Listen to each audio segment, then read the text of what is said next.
Welcome back to MidPoint. Our man on a suitcase, author of historical fiction thrillers and foreign correspondent, now in Guatemala, Todd Wood joins us today.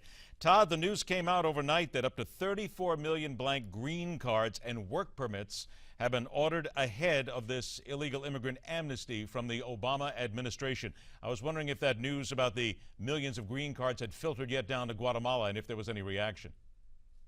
Oh, sure. The people are happy about it here. I mean, that's what they want. They want an open border, and they want to be able to come to the United States for a better life. I mean, you know, the violence here, the gangs here are extremely violent, and, you know, people want to get away. And the U.S. is the shining city on the hill, if you will, and they want to get there. Is there any way, though, Todd, in your travels and in your experience, that this could be made better, easier, certainly more palpable here? Because let's take the humanitarian side of this thing. There are people and families there that are indeed trying to get away from brutal, murderous gangs, horrendous poverty, and certainly America remains a land of opportunity, but it's this shovel of people coming up here, I think, that just has people so upset here in America. Don't you think that they would at least say, well, if it was made a little differently, if we were approached a little differently, if it was done differently, we wouldn't have this kind of problem with it at the end of the day? Well, the American people are a generous people, and they will take care of children showing up on the border, as we have. However, we don't need to be a magnet for the whole world as far as illegal immigration. Let's do it right. Let's secure the border. Let's do what we can as a country to help refugees, which are legitimate refugees.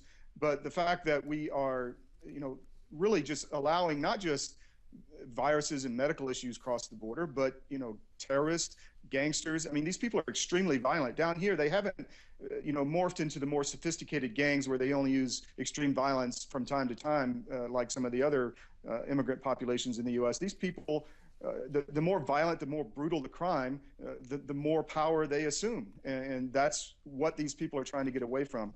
The other side is the huge money laundering that's going on here. You see large office buildings, 15 floors or whatever, that basically are empty because they are putting money from the drug, industry into these buildings, ramping them up, and then they're just vacant. And it's just a way to wash money. So that is fueling the violence.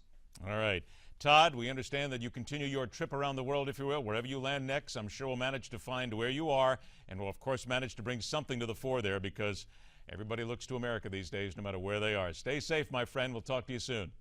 Thank you, Ed. All right, Todd Wood joining us, as he does from time to time, right here on MidPoint. All right, let's get down to some business right now, politics, because guess what?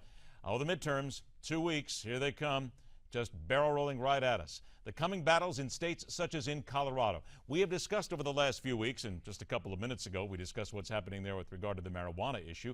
But there perhaps is no greater state that at times seems to be in constant political motion. 1 minute left, 1 minute right, 1 minute they're not sure. That's the focus. In this look and a deeper look at what's happening come the midterms, it's our countdown to the midterms.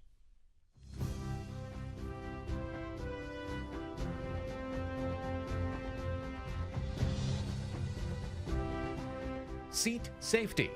It's not something politicians like to gamble with, but U.S. Representative Cory Gardner is doing just that. He opted not to seek re-election for a congressional seat political analysts say he was almost guaranteed to win in order to take on Colorado's senior senator, Democrat Mark Udall. The GOP needs to win just 6 seats, while not losing any others, in order to shift the power in the Senate to red. Udall's seat is one Republicans targeted early on. According to a Quinnipiac University survey, Udall went into this matchup with a disapproving electorate, something Republicans hope to capitalize on. Even with the unfavorable numbers, Udall has held on against Gardner in the polls. Quinnipiac shows he's even gaining ground among women voters. But that may not be enough to close the slowly widening gap between him and Gardner. Experts say Udall is going to need a big surge in the days leading up to November 4th, especially now that absentee ballots are out and the votes are coming in. It's a big task. There aren't any more debates, and Republican super PACs are throwing money at this race for a last-minute advertising blitz. Democrats, however, are hopeful changes to Colorado's election laws will help swing things in their favor. Voters no longer have to be registered to vote on Election Day. They can now do that at a polling place, a big advantage to whichever candidate runs the best get-out-the-vote operation.